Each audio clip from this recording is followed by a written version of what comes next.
Hola, muy buenas tardes. Muchas gracias a los que están atendiendo este webinar en el momento que se está transmitiendo en vivo por la tarde el estreno. Y buenos días, buenas noches para el resto de las personas que vayan a poder observarlo de manera diferida. Como recordarán, estamos trabajando un breve ciclo abordando algunos temas interesantes para las organizaciones en general. En el pasado reciente hemos abordado ya los 5 errores comunes que se cometen en las empresas relativo a compras y proveedores.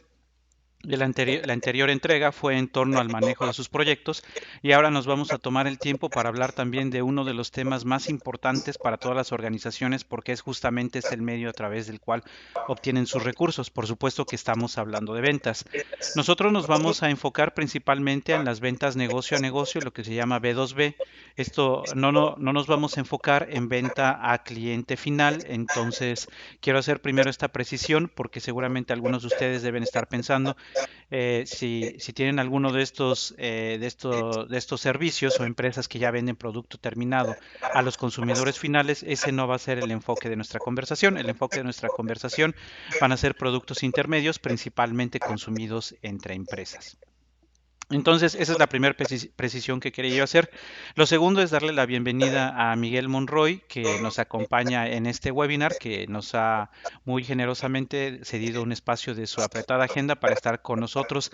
Algunos de ustedes, quienes han seguido los podcasts, lo recordarán porque también nos acompañó en la serie de liderazgo, que por cierto nos fue muy bien. En particular a muchas personas les gustó el estilo de liderazgo de Miguel. Y bueno, sin más preámbulos, démosle la bienvenida a Miguel Monroy, que es un profesional que lleva alrededor de 15 años trabajando en empresas transnacionales. Actualmente desempeña un cargo de alto nivel de responsabilidad dentro de una de estas empresas transnacionales, justamente liderando el área de ventas. Entonces, sin más preámbulo, Miguel, muchísimas gracias por acompañarnos nuevamente. ¿Qué tal, Ricardo? Buenos días. Es un placer estar contigo y con tus colaboradores y auditorio. Gracias, Miguel. Bueno, pues vamos a comenzar. Decía yo que ya tenemos suficiente preámbulo, entonces abordemos el primer punto. Recuerden que la dinámica es que nosotros vamos a abordar 5 de los puntos que hemos identificado. Esto no agota el tema, por supuesto, pero para darle algo de estructura y orden es que hemos decidido comenzar con estos 5. Y el primero, Miguel, este es una verdadera joya de lo que erramos en las organizaciones. Incapacidad de entender la necesidad del cliente. Quizás uno de los fenómenos desafortunadamente más frecuentes, y es que como organizaciones imponemos nuestra necesidad económica, nuestra estructura de funcionamiento, nuestra perspectiva de cómo debe ser el producto final y desafortunadamente demasiadas veces sin siquiera acercarnos al cliente a preguntarle, oye, si es esto lo que necesitas, y derivado de que no entendemos qué es lo que necesitan, empieza una pequeña lucha o a veces una muy grande lucha, un struggle entre lo que el cliente busca y lo que yo le quiero imponer, y en eso se pierde y se desgasta mucho la relación y el tiempo. Pero platícanos desde tu experiencia, ¿qué pasa con esta incapacidad de que entendamos al cliente? Es súper común. Hay diferentes ejemplos que podría yo darte, pero yo creo que todo parte desde la base que es identificar si el mismo cliente entiende su necesidad. Hay muchas ocasiones en las que nosotros intentamos, como bien dices, imponer una solución o un producto y no necesariamente es lo que el cliente está esperando, pero nos ha tocado también ver muchos ejemplos donde el cliente está esperando a que tú seas el que le dé la pauta. Entonces, tienes que identificar eso. Si el cliente está claro en cuál es su solicitud, para en función de eso empezar una negociación y presentaciones y involucrar equipos técnicos y demás, o si el cliente no tiene la claridad de cuál es su necesidad, simplemente quiere ver sus resultados, entonces es totalmente otra la dirección que hay que tomar. Muchas veces ese análisis básico no se lleva a cabo y hasta etapas ya posteriores del ciclo de la venta es cuando pasan estas cosas de que tú quisiste inducir al cliente hacia una cosa y termina muy molesto, o bien dejaste quizá la oportunidad de incluso meter más productos o hacer una propuesta más sólida por tratar de ir siguiendo la directriz del cliente. Entonces, esa parte es sumamente importante y obviamente también tiene que ver mucho con los skills del vendedor, ¿no? Si el vendedor es una persona experimentada en el área, si ha tenido un buen background técnico, para que también se apoye de los recursos que la empresa le puede proporcionar y ir a la par con el cliente, ¿no? Hay todo tipo de perfiles en el área de ventas y no necesariamente todos son sumamente técnicos o especialistas en el proceso o en el área que el cliente necesita una solución. Sin embargo, ese no debería de ser una limitante para que pueda darse una buena interacción e ir siguiendo cuál es la necesidad e ir marcando al cliente cuáles van a ser las ventajas o los ahorros o la optimización que tú le estás ofreciendo. Fíjate que has mencionado algo verdaderamente fundamental. Efectivamente, nos ha tocado vivir, y seguramente a quienes nos están viendo en este webinar también lo habrán vivido. o se suele pensar que el cliente tiene muy claro lo que necesitaba y la solución para llegar a resolver esa necesidad, pero a veces la necesidad solamente es eso. O sea, yo necesito, vamos a hablar, por poner un ejemplo hipotético, yo sé que yo tengo problemas en el manejo de mi almacén. Entonces, una de las soluciones que alguien ha propuesto es automatiza tu almacén. Y sabes que soluciones de automatización en el mercado hay muchísimas y el rango de inversión económica de esa solución puede escalar fácilmente hasta arriba de $100,000. Entonces, los llaman, quieren hacer una licitación o lo que sea, y dicen, bueno, necesitamos propuestas para automatizar el almacén. Pero es una pregunta tan vaga y tienes un mes para presentarme tu propuesta, tanto económica como técnica. Tal vez no tengo ni los planos, ni la cantidad de ítems que estoy manejando, ni la frecuencia, ni el peso. O sea, no tengo data básica, pero tampoco se trata de dolo del cliente. Lo que pasa es que el cliente tampoco sabe exactamente qué es lo que necesita y eso requiere un trabajo muchísimo más intenso de ambas partes, que también desafortunadamente no siempre ambas partes tienen la estructura adecuada para poder colaborar a ese nivel. Pero es eso que mencionabas de que haya una persona en ventas que alcance a detectar el cliente no tiene claridad de cómo resolver, yo tengo que jugar de manera distinta. Claro.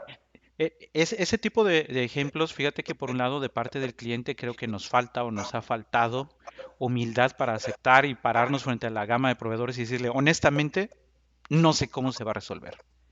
Y como en algunos casos lo habrás visto, se manda no un request for quotation, se manda un request que debería ser RFX con la X donde podría ser no solo es información. Honestamente necesito una propuesta y una propuesta en lo más amplio del concepto, porque no tengo idea ni de qué tecnologías existen para automatizarlo, qué rango puede ser, qué vas a necesitar, en cuánto tiempo va a estar y muchísimo más. No sé si quieras abundar más en ese contexto, Miguel. Sí, no, definitivamente esa es una parte fundamental en la parte inicial, cuando recibes ese request for quotation. Desde ahí, cuando lees una especificación, lo que ellos solicitan, te das inmediatamente cuenta si eso está muy vago, si tiene un nivel de detalle, si hubo un equipo de ingeniería detrás de eso, especificando las cosas, y ahí ya te das una idea de cómo vas a hacer el approach con el cliente y cómo vas a abordarlo para poder empezar a presentarle algo. Si es como lo comentas, de que a lo mejor el mismo cliente puso ahí unas descripciones muy generales, pues obviamente tienes que tratar de indagar cuál es su presupuesto, cuál es el tiempo en el que él espera resolver el problema, cuál es su proceso interno, quiénes son los principales stakeholders o los que toman la decisión, si es el cliente como tal, si es su equipo técnico, si es su equipo de procura, cuáles son sus principales KPIs en los cuales ellos se están apoyando.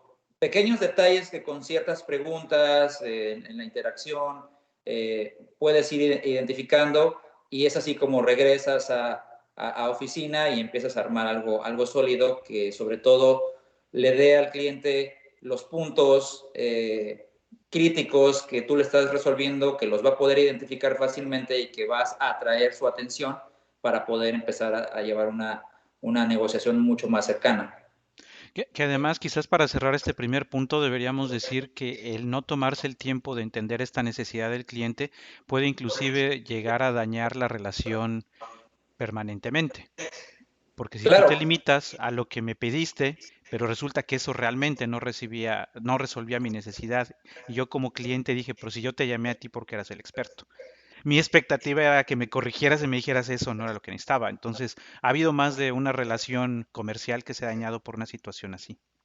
claro. Y yo tuve un ejemplo como el que me comentas hace muy poco, donde un cliente expresa una necesidad, saca un paquete a licitar, lo ganamos, tenemos que trabajar con un EPC, el EPC nos delega toda la parte de la responsabilidad y las personas que involucramos al proyecto, un project manager, un equipo de ingeniería, no entendieron correctamente que el cliente necesitaba la directriz o la guía y se basaron sumamente en decir, ¿qué necesitas? Yo te lo hago. O sea, una relación proveedor, pero no una relación partner o una relación más allá de solamente me vas a vender esto, ¿no?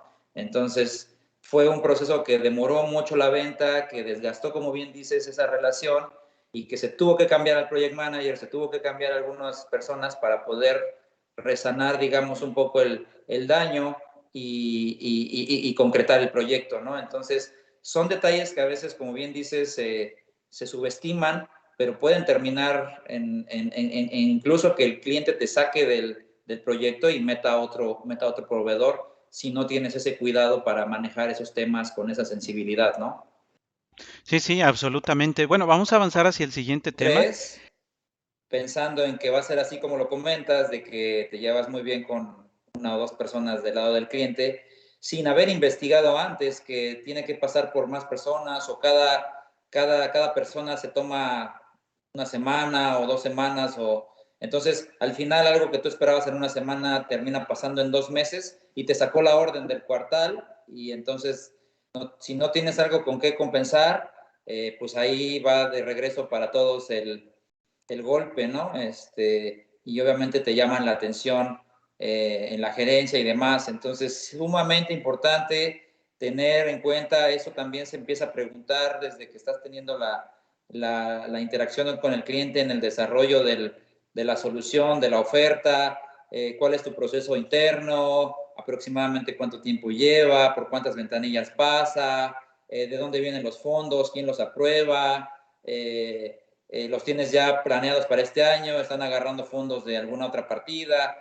Todo eso, obviamente no en un solo golpe, pero lo puedes ir sacando poco a poco para que cuando te encuentres en la parte final, donde ya estás por recibir una orden de compra, tú ya sabes que eso va a tomarte 3 días o te va a tomar un mes. Y en función de eso es como mueves todo tu forecast y no te tiene que afectar. Hay account managers que por un poco de inexperiencia o por el otro lado a veces muy optimistas se avientan la puntada de forecastearte algo grande para el mes o el cuarto y después termina uno dándose cuenta que incluso ni va a ser este año, ¿no? Va a ser el próximo año. Entonces, ese tipo de cosas son comunes y obviamente lo que tenemos que buscar es que los account managers tengan claridad de cuáles son los procesos internos de sus clientes, quiénes son los decision makers y entonces a lo mejor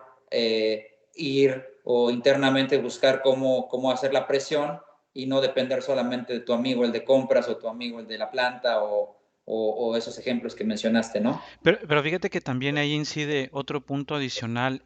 Yo sé que a veces nosotros como la parte que vende, la parte comercial que vende, los otros nuestros clientes, pues tenemos una necesidad porque como ya lo mencionaste, quizás lo forecasteamos, eso implica un compromiso fuerte con el interior de la organización que dice, oye, has forecasteado esta venta, qué sé yo, 40K, pues lo estamos esperando para este cuarto. Y entonces lo que hace la persona de ventas es, con su contacto frecuente, recurrir y hablarle a cada rato o irlo a buscar en persona. Pero algo que también puede, un efecto secundario de eso, que muchos no toman en cuenta, es que podría tomarse como que el proveedor está buscando ser favorecido para obtener esa venta.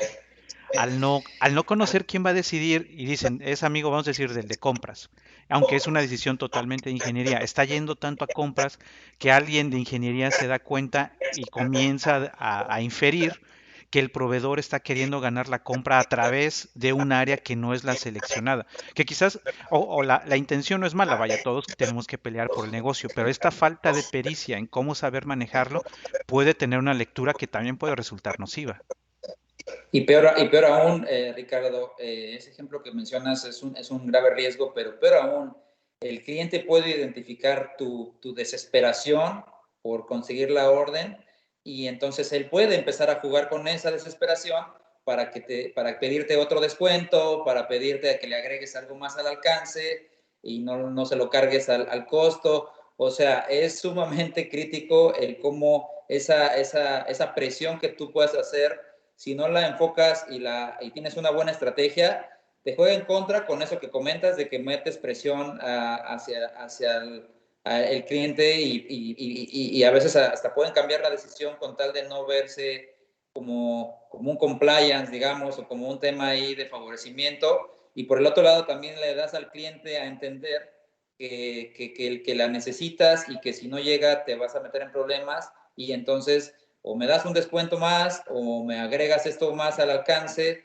Digamos, tiene varias implicaciones, ¿no? Incluso a lo interno, el cómo tú forecasteas una orden repercute en toda tu cadena de suministro, si son equipos, tu fábrica ya empezó a producir, en función a las fechas que tú pones o que tú das, varios procesos en paralelo se desencadenan que a veces el account manager no tiene claridad o desconoce a qué tanto afecta una fecha que él pone hacia adentro, hacia la organización. Entonces, puede ser muy dañino cuando tú haces una mala lectura de los tiempos, ¿no? Sí, también se pierde algo. Ahora que mencionabas en tu intervención, me vino a la memoria que también se puede afectar la credibilidad del área de ventas por no cerrar algo. Me vino a la memoria un ejemplo muy específico de ya hace bastantes años, como 13 años, que recuerdo que era una venta ante gobierno y tú sabes lo difícil que pueden ser las ventas ante gobierno.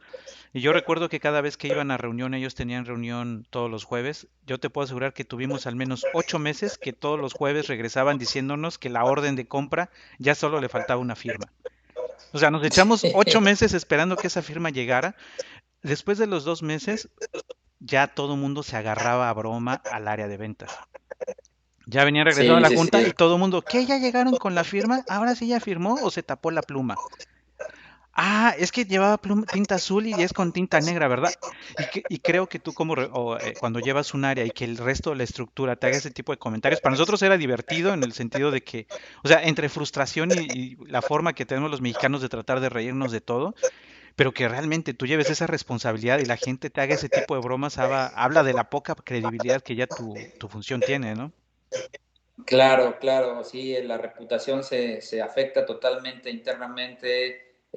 Ventas se espera que sea el área de la compañía que trae el dinero para que todas las demás funciones hagan su trabajo de forma correcta y cuando se pierde esa credibilidad e incluso eso puede afectar en la relación ya del día a día entre las diferentes funciones, porque ya nadie cree, ¿no? Tú pones una fecha y ya el de la propuesta no te la va a entregar, el de compras no te va a traer la cotización de los terceros, porque ya saben que contigo es puro cotorreo y en realidad siempre das fechas que no son realistas o siempre tus oportunidades son ahí un poco falsas, o sea, sí genera un malestar y una fractura en la comunicación y obviamente eso pega en la eficiencia completa de la compañía, ¿no? Claro, quizás una forma de cerrar este punto es pedirles a nuestros colegas de ventas que sean muy conscientes de todo lo que implica cuando ustedes comunican de regreso que se va a dar la luz verde para esa venta al cliente. Bueno, vamos a avanzar con el siguiente punto. También igualmente muy interesante, Miguel, cuando hablamos de precios fuera de mercado, también sabemos que el pricing o el análisis de costos, lo que a mí me cuesta fabricar algo, tiene mucho que ver con la capacidad o el nivel de infraestructura que yo tengo. Es decir, este punto puede ser un poco tricky en la interpretación de qué es realmente un precio fuera de mercado, aunque claramente, y esto ocurre mucho en las empresas pequeñas y medianas, no exento algunas de las grandes, pero las pequeñas y medianas, a veces para dar el precio, se levanta el de ventas, va con el gerente de ventas o con el director general y pregunta, oiga, estas ménsulas que siempre las vendemos a 3.14, ¿a cuánto se las damos al nuevo cliente? Y el gerente general o el director dice, dáselas en 4.50. No sacó un porcentaje, no revisó el volumen, no saben cuánto está la competencia, pero a él le parece que pues, un precio de 4.50 como que es el precio que le gusta para ofertar. Y quizás el que le iba a comprar esas ménsulas que ahora le ofertaron a 4.50, él tiene perfectamente claro que el precio de mercado es alrededor de 3.15 y quizás iba a ser un volumen muy interesante, pero por Y no lo perdiste por perderlo por por dar hacer el un... precio así, por no una Sí. vez más por no saberlo leer, pero hablemos un poquito de esto, Miguel, porque también es muy interesante. No, sí, creo que aquí es muy importante que estén perfectamente bien definidas las funciones en cuanto a los roles y responsabilidades y a qué información tiene acceso el equipo de ventas y a qué información no, porque lo más común que nos toca ver en este tipo de organizaciones, el vendedor siempre quiere precio o costo más margen y no toma en cuenta la recomendación que el equipo de marketing pueda estar comentando acerca de cómo en realidad el mercado se está comportando afuera. Siempre trata el vendedor de ajustarse a la vieja escuela del costo más margen y si estamos por encima de lo que los competidores pudieran estar, mata el margen, ¿no? Entonces, ¿qué pasa? Que en ese tipo de casos, el que va a sufrir va a ser el que va a ejecutar, ¿no? O sea, el vendedor a lo mejor va a conseguir la orden, a lo mejor se va a ganar su comisión y va a salir del loop, y el que queda totalmente con ahí el problema es el equipo de operaciones, porque ellos ya van en pérdida algunas de las veces, ¿no? Entonces, esa es una cosa muy importante, que haya una perfecta delimitación de cómo se maneja el precio final hacia un cliente y de que sí se lleve a cabo esa discusión que comentas, ¿no? El volumen, el entorno, los competidores, la parte de la fabricación. A veces, por ejemplo, lo que estamos experimentando ahora es una crisis en los semiconductores, entonces todo lo que son switches, IT, todo ese tipo de dispositivos, los tiempos de entrega están siendo mucho más largos y para proyectos urgentes o para proyectos críticos los precios se multiplican, ¿no? Y si se toma una decisión a la ligera de, dale un factor del 10% y así mándalo, puedes hasta tronar tu negocio en el caso de estas pequeñas o medianas empresas que comentas, y después ya quedan con una responsabilidad que no pueden solventar y ahora sí todos se ponen a darse de golpes, pero en esta parte del proceso, cuando se toman ese tipo de decisiones, pues no hubo esa comunicación y esa colaboración entre los equipos, ¿no? Sí, y fíjate que algo más que estaba pensando era cuando hablamos de analizar, en ver la big picture, de ver el todo de esta compra específica, creo que también hay que tomar en cuenta que ya no estamos hablando solo de una venta puntual, estamos hablando de la estrategia con la que queremos realizar iniciar, si fue la primera, Relación. esa relación comercial. ¿Cuál es la estrategia? ¿Qué nos guía? ¿El volumen global? Esta venta exclusivamente es un cliente que trae potencial no solo para que le venda este artículo. Estoy viendo que él tiene una necesidad que podría crecer quizás si yo lo manejo bien en 2 o 3 años. Y todo eso tiene que hablarse, ¿verdad? Entonces, dar un precio así nada más por darlo, por una venta única, efectivamente puede jugarnos en contra, ¿no? Sí, sí, sí, eso que comentas es sumamente importante porque hay clientes que se van a sus récords. Entonces, si tú les diste un precio por X item hace 2 años, ellos tienen también esos récords, y si hoy te piden otra cotización o estás participando en otro proyecto y ahora les quieres dar el doble o les quieres cambiar drásticamente el precio, pierdes totalmente la confianza de ese cliente, porque ellos interpretan no que hubo un error de tu equipo de propuestas ni de tu equipo de ejecución, simplemente que estás queriendo abusar de la confianza que ellos están depositando en ti, y entonces automáticamente te van sacando y empiezan a voltear a ver a otros proveedores. Incluso si es un cliente cautivo que ya te compra a ti regularmente o que eres su vendor preferente, eso puede terminar muy mal. Es muy importante que incluso ahora que estás cotizando un nuevo proyecto, te vayas a los récords. Ah, mira, en su planta tal les vendimos esto en tal año, en su planta tal, más o menos para que todo venga con consistencia y ellos vean que obviamente a lo mejor si hay un ajuste es por inflación o por las condiciones actuales, pero no porque se te ocurrió ahí ponerle un factor X y así agarraste pareja a la venta, ¿no? Es algo que rompe relaciones incluso también. Sí, más de una empresa ha leído que otra empresa está literalmente abusando al dar ese tipo de precios y más de una ocasión me ha tocado estar del lado en el que hemos dicho, mira, pues ya de manera recurrente, no sé si falló en la primera vez, pero en la segunda veo que hay un cambio del 15-20%, no va a dar marcha atrás, pues cambiamos al proveedor. Claro, Por una claro. decisión a bote pronto, ¿no? En precios fuera de mercado. Bueno, vamos a avanzar con el siguiente punto también muy interesante. Este tiene que ver con la prospectación incorrecta del cliente. A veces mandamos al equipo de ventas, y ahora me está viniendo un ejemplo a la cabeza muy reciente, pero me voy a esperar para compartírtelo. Eh, todas las organizaciones tenemos una necesidad económica, y también ya lo habías dicho anteriormente, esa necesidad económica se lee de parte del cliente como una urgencia. Y en esa urgencia de que me urge vender porque mi meta es esta cantidad de pesos o dólares anuales, en esa necesidad yo ya comienzo a agarrar literalmente el cliente que sea. Yo ya no vi de qué sector industrial es, no vi qué tamaño es, no vi su músculo financiero, no vi su personalidad de negocio, no vi absolutamente nada. Ya básicamente el primero que me conteste el teléfono o el correo, le pido cita y voy sobre él y a ver cómo le saco. Y de esto ha habido cantidad de ejemplos fallidos porque al final, insisto, todos tenemos una necesidad económica al interior de las organizaciones o a nivel macro de la organización para que subsista. Pero esto cuando se convierte en esta urgencia, en esta necesidad desesperada de conseguir un cliente, generalmente termina mal. Platícanos un poquito.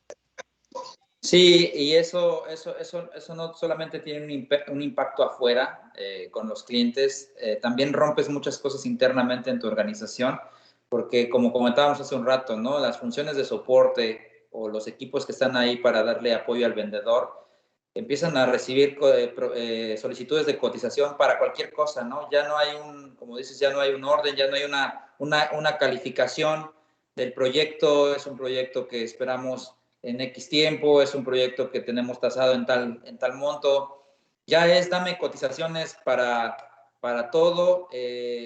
Evidentemente también algo que a veces se deja de lado en el área de ventas es que todas esas cotizaciones que se mandan solicitar y todo eso, ese esfuerzo de que haya un project manager revisando un costeo, de que haya un comprador solicitando cotizaciones a terceros para poder entregar una propuesta, cuesta. Entonces, a veces la relación propuestas o cotizaciones emitidas contra órdenes no tiene ningún tipo de relación lineal, ¿no? Entonces, esa parte muchas veces el equipo de ventas no la toma en consideración hasta que viene el fin del cuartal, hasta que viene el barrido del semestre o del año. A ver, metimos este volumen de venta, pero internamente nos costó tanto, no hubo revenue.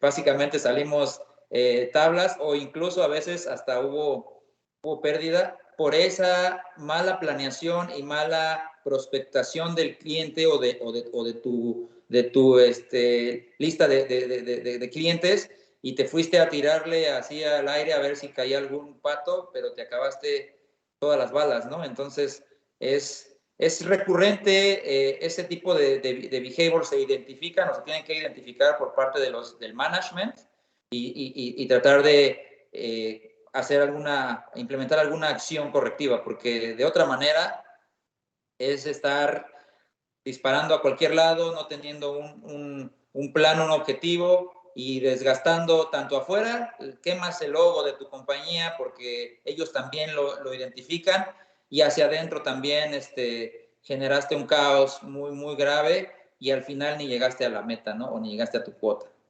Sí, y nuevamente mencionaste un punto muy importante. Estás afectando el logo de tu compañía. Al final, yo ahora me ha venido a la memoria otro caso también que me tocó vivir. Recuerdo una empresa muy grande, de estas empresas AAA, que un buen día tocó a la puerta.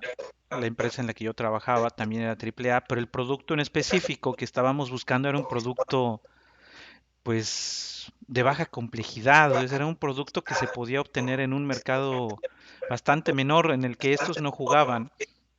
Y me acuerdo que recibí más por cortesía y por curiosidad a la persona de ventas y esta persona me explicaba que pues él tenía que vender, además fue muy poco discreto, o sea, pues yo quiero llegar a mi meta y si mi meta implica que yo voy a vender este producto de bajo valor, pues vengo a ofrecerte este producto de bajo valor. La verdad es que yo no lo tomé y yo no lo tomé por una razón muy sencilla, porque yo conocía las capacidades de esa compañía. Porque decía, es que cuando me está ofertando este producto se está casi poniendo a competir con una ferretería. Y los costos implícitos de una estructura del tamaño que él representaba contra los que puede tener una ferretería, con todo respeto a las ferreterías, es una estructura bastante más pequeña, dos, quizás tres, cuatro personas, bajo grado de especialización, costos directos más bajos, es decir, a eso es a lo que me refiero.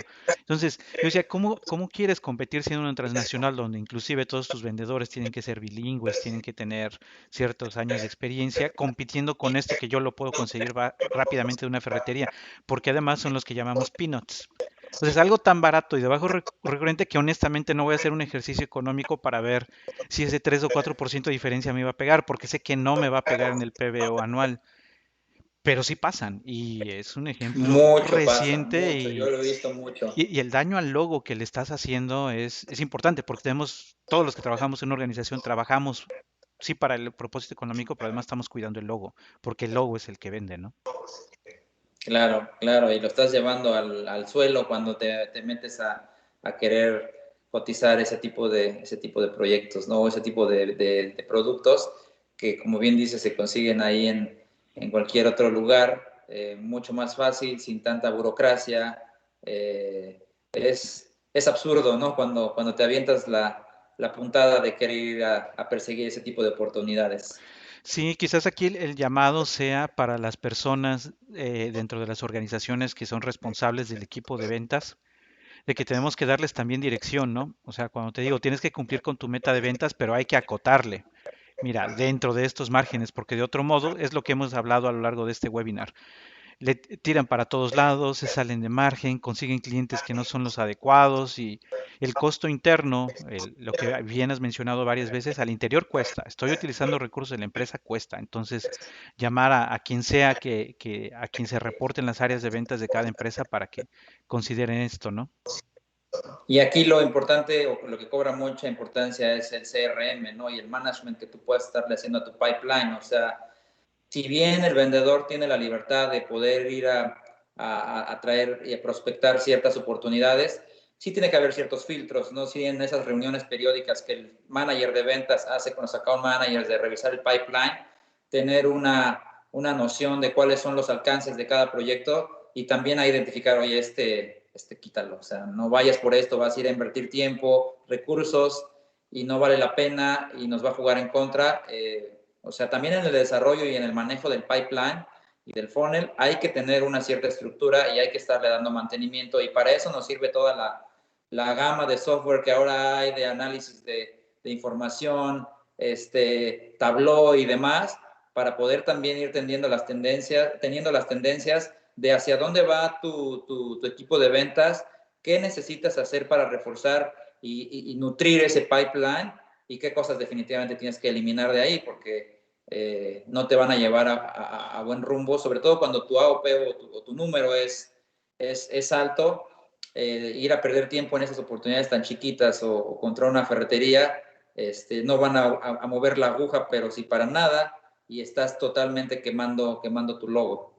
Exacto, vamos a avanzar al quinto punto que hemos identificado y lo hemos llamado negociación a la vieja escuela. Creo que de algún modo ya ha permeado en los cuatro puntos anteriores cuando tenemos o queremos llevar nuestras negociaciones y lo único que pone sobre la mesa es una charla cordial o a veces esta pelea por conseguir el precio, cuando lo que hay sobre la mesa es muchísimo más amplio que solo el precio. Hay una relación comercial de largo plazo, podemos volvernos partners, en el que además puede incrementarse el portafolio de soluciones que yo te puedo ofrecer. Es decir, trabajar a la vieja escuela parece lo más inmediato y lo más rápido, pero en el mediano y largo plazo es insostenible. ¿Qué piensas tú, Miguel? Es totalmente algo cierto. La vieja escuela está demostrado incluso con estudios que va a la baja en cuanto a la efectividad en el proceso, en el ciclo de ventas. Tratar de manejar las oportunidades o tratar de sostener la relación con los clientes de ese modo, que a lo mejor en años atrás o años pasados funcionó muy bien, ahora no es así porque es un mercado mucho más competido, es un ambiente mucho más hostil hasta cierto punto a veces en la cuestión comercial, y la relación personal o la relación social o el tratar de ir llevando al cliente de la mano hacia algo de forma lenta y de forma pues, antigua, te comen los competidores o te come tu competencia. No puedes llevarlo así, ¿no? Hay ciertas personas con esos perfiles que aún por sus años o por su conocimiento se sostienen, pero también se ha visto que en los últimos años eso va cayendo, y ahora existen nuevas formas de abordar a una oportunidad, de abordar a un cliente, de ser mucho más agresivo, de tener en consideración muchos otros factores al momento de pararte enfrente del cliente, porque también los clientes van evolucionando, ¿no? Y los clientes no están esperando a que llegues ahí con tu presentación y les quieras dorar la píldora, simplemente necesitan algo puntual, necesitan enfocarse en ciertos criterios, y no que vayas a querer darles ahí todo un compendio de tu experiencia de los 30 años que llevas y demás, ¿no? O sea, es una cuestión que ha variado mucho, que ahora incluso te da mucho mejor resultados a veces que hagas challenge al cliente, que tengas hasta cierto punto, a veces hasta fricción, porque de alguna manera el cliente te está probando, y de alguna manera el cliente necesita saber que puede confiar en ti, y para eso no todo siempre va a ser miel sobre hojuelas, ¿no? En una relación comercial. Y esa vieja escuela ve muy mal esa parte. No te puedes pelear con un cliente porque lo pierdes, pero tú tienes que saber ir midiendo hasta qué punto tú puedes retar a tu cliente para poderlo orientar o para poderlo convencer de que lo que tú estás ofreciendo le va a dar más beneficios, le va a reducir sus problemas, le va a dar más márgenes a su operación, y entonces después las cosas fluyen. Entonces, aplica, digamos, diferentes técnicas para diferentes clientes, dependiendo cuál es la vertical, dependiendo cuál es el volumen de la venta, como bien decías, dependiendo cuáles son los proyectos potenciales que ellos te van a dar en 3, 5 años, es como tú ajustas a esa, digamos, el traje a la medida, y entonces va sobre la orden. Sí, y nuevamente, perdón por ser tan recurrente, pero me han venido a la mente algunos ejemplos bastante concretos y estaba recordando dos puntos en particular. Recuerdo que de una experiencia reciente, una persona de altísimo nivel de responsabilidad decía, es que me voy a ir a comer con el cliente para que ya me dé el nuevo negocio. Y yo me acuerdo que cuando escuchaba eso, yo le decía al resto del equipo, eso en las grandes empresas ya no existe. Los grandes negocios No. no se otorgan en una comida. Los grandes negocios se trabajan mucho, hay muchísimas horas, idas y vueltas, 2 y 3 rounds, a veces hay hasta subastas electrónicas o hay revisiones técnicas sumamente intensas, pero eso de pensar que porque lo voy a invitar a comer, mañana regreso con la orden de compra, en las buenas estructuras no existe.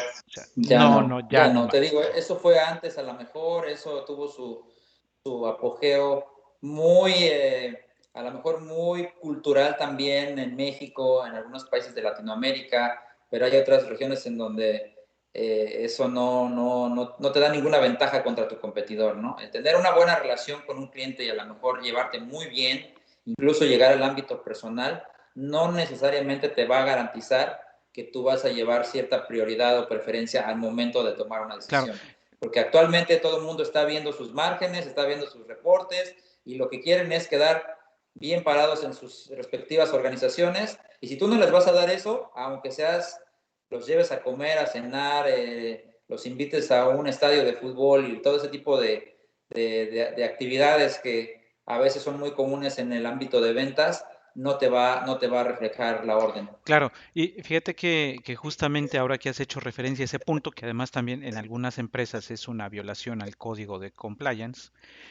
quería mencionar un segundo punto adicional en torno a esto que llamamos vieja escuela, pero que también en muchos sentidos todavía está muy viva. O sea, le llamamos vieja, pero en algunos contextos todavía sigue siendo bastante vigente. Después de este ejemplo en torno a que los llevo a comer y con eso lo logro, quería rescatar esto que tú has dicho. En esa misma organización me decían, no, es que esto, lo que espera el cliente es esto. Yo les decía, pero nosotros sabemos que lo que pide el cliente es erróneo. Yo percibo que quedamos mejor. Sí, definitivamente va a haber un pequeño choque de posturas, pero nuestra obligación es decirle, cliente, este es el mejor camino a seguir. Pero ustedes en la vieja escuela dicen, no, al cliente hay que darle lo que pida, aunque esté equivocado. Ya si después falla, yo ya le explicaré que es básicamente porque yo hice lo que él me pidió. Pero les decía, no, en las empresas grandes y estructuradas lo que están esperando es que tú regreses y les propongas la mejor solución, no que te les pongas de tapete, que llegues y como bien lo has dicho, que inclusive los confrontes y les digas, oye, dame oportunidad de que mi equipo de ingeniería se reúna con tu equipo de ingeniería y hablemos 2, 3 horas de esto que podría mejorarse de otro medio. No nos vamos a faltar al respeto, por supuesto, la relación comercial va a seguir siendo respetuosa, pero hablemos de los hechos de cómo llegar a una mejor solución. Y la vieja escuela es, no, no, no, eso va a lacerarla. ¿Cómo se va a sentir mi cliente de que yo lo esté cuestionando? A los buenos clientes eso no solo no les importa, sino que lo motivan. Por favor, ven y dime si en algo estoy mal, ¿no?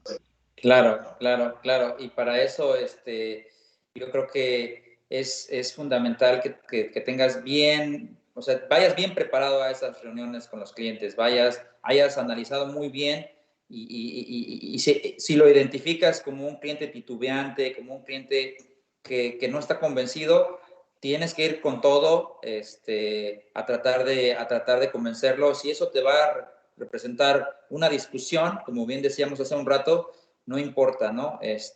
Los clientes ahora valoran mucho eso y una vez que pasas, digamos, ese ciclo o esa parte del ciclo, ganas mucho en la credibilidad porque él sabe que tú eres un proveedor que no solamente estás ahí para quererle vender algo, sino para ayudarlo a generar mejores márgenes, para ayudarlo a reducir sus problemas operativos y para estar ahí en el momento en el que haya una necesidad o alguna cosa. O sea, la reputación que ganas haciendo ese tipo de actividades es mucha versus eso de que comentabas de ponerte de tapete, ahora ya no funciona. Sí, la verdad es que las personas que nos han acompañado en este webinar, ojalá compartan mi opinión. Realmente este es un webinar que da para mucho por la importancia económica para todas las organizaciones, pero como habrán podido observar, los 5 puntos que intentamos capturar en realidad son amplísimos, son muy, muy interesantes.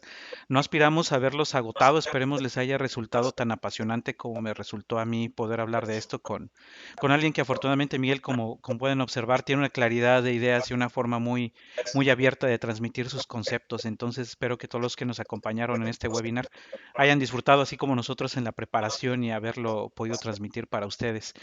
Pues muchas gracias, Miguel. Realmente ha sido un placer contar contigo en este espacio. No sé si quisieras cerrar con un mensaje general para todas las personas que tienen como foco principal dentro de sus estructuras la función de ventas.